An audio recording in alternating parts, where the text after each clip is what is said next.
T20 ലോകകപ്പിന്റെ ചരിത്രത്തിൽ India 3 വട്ടം മാത്രമാണ് 150 റൺസിന് മുകളിൽ ചേസ് ഡൗൺ ചെയ്തിട്ടുള്ളത്. ആ 3 വട്ടവും അതിന്റെ മാൻ ഓഫ് ദ മാച്ച് ആയിരുന്നത് വിരാട് കോഹ്ലിയാണ്. 75, 82, 82 not out. ഈ 3 ഇന്നിങ്സുകളാണ് 150 മുകളിൽ ഇന്ത്യ ചേസ് ഡൗൺ ചെയ്തിട്ടുള്ള 3 കളികൾ എന്ന് പറയുന്നത്. കഴിഞ്ഞ മത്സരത്തിൽ വെസ്റ്റ് ഇൻഡീസിനെ ബാറ്റിംഗിന് അയക്കുകയായിരുന്നു ഇന്ത്യ ടോസ് കിട്ടിയതിന് ശേഷം. അതൊരു മണ്ടത്തരമായ ഡിസിഷൻ ആയിരുന്നു എന്നുള്ള ചോദ്യം ഇപ്പോഴും പല എക്സ്പേർട്സും അനലിസ്റ്റുകളും ചോദിക്കുന്നുണ്ട്. അത് മണ്ടത്തരമായിരുന്നു എന്ന് തോന്നിപ്പിക്കുന്നതായിരുന്നു വെസ്റ്റ് ഇൻഡീസിൻ്റെ ആദ്യ ഇന്നിങ്സ്. 195 റൺസ് വെസ്റ്റ് ഇൻഡീസ് അടിച്ചെടുത്തു. അപ്പോഴാണ് നമ്മൾ ഈ ചരിത്രം ഓർക്കുന്നത്. അയ്യോ, വിരാട് കോഹ്ലി ഇല്ലാണ്ട് 150 മുകളിൽ ഇന്ത്യ ചേസ് ചെയ്തിട്ടില്ലല്ലോ, ചേസ് ചെയ്തപ്പോഴൊക്കെ പരാജയപ്പെട്ടിട്ടല്ലേ ഉള്ളൂ. അപ്പോൾ 195 ഇന്ത്യ ചേസ് ഡൗൺ ചെയ്യുമോ? കാരണം ചേസ് ചെയ്തില്ലെങ്കിൽ ഇന്ത്യ ലോകകപ്പിൽ നിന്നും പുറത്താണ്. ചേസ് ചെയ്താലോ സെമി ബർത്ത് ഉറപ്പിക്കാം. അങ്ങനെ വിരാട് കോഹ്ലിയെ പോലെ കളിക്കാൻ ഇന്ത്യൻ ടീമിൽ നിലവിൽ ആരെങ്കിലും ഉണ്ടോ? ആരും സഞ്ജു സാംസൺ ഓർക്കുന്നത് പോലുമില്ല. കാരണം അയാളൊരു ഹാർഡ് ഹിറ്റർ പ്ലെയർ ആണല്ലോ. അയാൾ അടിക്കും, അയാൾ പോവും.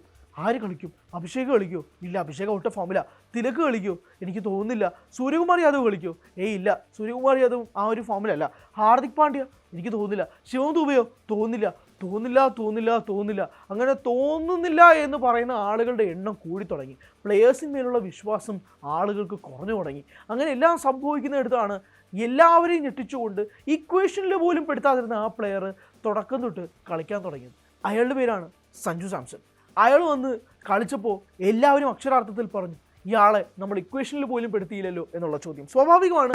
അവിടെ നിന്നും ഉയർന്നിരുന്ന ആ ചോദ്യങ്ങൾ അപ്പോൾ തന്നെ എല്ലാവരും വീണ്ടും ഉറപ്പിക്കാൻ തുടങ്ങി. ആ മനുഷ്യന്മേലുള്ള വിശ്വാസം കൂട്ടാൻ തുടങ്ങി. ഇനി സഞ്ജു ആണോ അടുത്ത വിരാട് കോഹ്ലി എന്നുള്ള ചോദ്യങ്ങൾ വരെ കഴിഞ്ഞത് തോന്നി. സ്വാഭാവികമാണ്. കാരണം വിരാട്ടിൻ്റെ മാത്രം ഉണ്ടായിരുന്ന ആ റെക്കോർഡ് സഞ്ജു തിരുത്തുമ്പോഴേക്കും വിരാട്ടിന് പകരമാകുമോ സഞ്ജു, അല്ലെങ്കിൽ അടുത്ത് വിരാട് കോഹ്ലി ആകുമോ സഞ്ജു സാംസൺ എന്നുള്ള ചോദ്യങ്ങൾ സ്വാഭാവികമായിട്ടും ഉയർന്നു തുടങ്ങി എന്ന് വേണം തന്നെ പറയാൻ. അങ്ങനത്തെ രീതിയിൽ പോലും മാറ്റങ്ങൾ ഉണ്ടാക്കി ആ ഒരൊറ്റ ഇന്നിങ്സ് എന്ന് വിശേഷിപ്പിക്കും ിരിക്കാൻ കഴിയില്ല. സ്വാഭാവികമാണ് വിരാട് കോഹ്ലിയുമായിട്ടുള്ള കമ്പാരിസൺസ് എല്ലാം വരുന്നത്. പക്ഷേ T20 ലോകകപ്പ് ചരിത്രത്തിൽ വിരാട് കോഹ്ലിക്ക് മുകളിൽ ഒരു ചരിത്രം ഒരു മലയാളി പയ്യൻ സ്വന്തമാക്കിയിട്ടുണ്ടെന്ന് അങ്ങ് പറഞ്ഞേക്ക്. 2007 T20 ലോകകപ്പിൻ്റെ ഫൈനൽ ക്ലൈമാക്സിൽ മിസ്ബാഹ് ഉൽ ഹക്കിൻ്റെ ക്യാച്ച് മലയാളിയായ കൊച്ചിക്കാരൻ ശ്രീശാന്ത് കൈപ്പിടിയിൽ ഒതുക്കി ഇന്ത്യയെ ജയിപ്പിച്ചതുപോലെ ഇവിടെ ഇതാ ഒരു തിരുവനന്തപുരം പയ്യൻ 2026 T20 ലോകകപ്പിൽ ഇന്ത്യയെ സെമി ബർത്തിൽ ഉറപ്പിച്ചിരിക്കുന്നു എന്ന് പറയേണ്ടി വരും. T20 ലോകകപ്പിൽ ഒരു മലയാളി സാന്നിധ്യം എപ്പോഴും ഒരു ഐശ്വര്യമാണെന്ന് പറയാറുണ്ട്.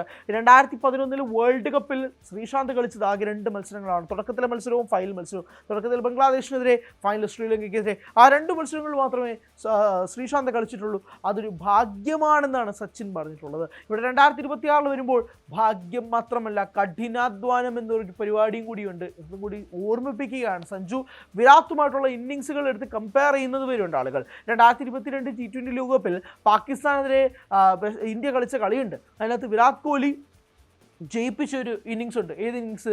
Kohli goes down the ground, Kohli goes out of the ground എന്ന് പറയുന്ന ഹർഷ ഭോഗ്ലയുടെ ആ കമൻട്രി ഓർമ്മയുണ്ടെങ്കിൽ നിങ്ങൾക്ക് മത്സരം ഓർമ്മയുണ്ടാവും. ആ ഇന്നിങ്സിനേക്കാൾ ഓർമ്മപ്പെടുത്തുന്ന രീതിയിൽ ഒരുപക്ഷെ ആ ഇന്നിങ്സ് എത്രമാത്രം ചരിത്ര പ്രാധാന്യമാണോ ഇന്ത്യക്കുള്ളത് അതേപോലെ തന്നെ ഇന്ത്യ ഓർത്തു വയ്ക്കുകയും സ്വർണ്ണലിപികളിൽ എഴുതുകയും ചെയ്യുന്ന ഒരു മത്സരം തന്നെയായിരിക്കും ഇതെന്ന് നിസ്സംശയം പറയാൻ കഴിയും. സഞ്ജു സാംസൺ അമ്മാതിരി ഒരു ഇന്നിങ്സാണ് കളിച്ചു വെച്ചിരിക്കുന്നത്. സ്വാഭാവികമായിട്ടും വരുന്ന മത്സരങ്ങളിൽ അതനുസരിച്ചുള്ള ബാക്കിംഗ് ഇന്ത്യൻ സൈഡിൽ നിന്നും സഞ്ജുവിന് ഉണ്ടാകുമെന്നാണ് വിശ്വസിക്കുന്നത്.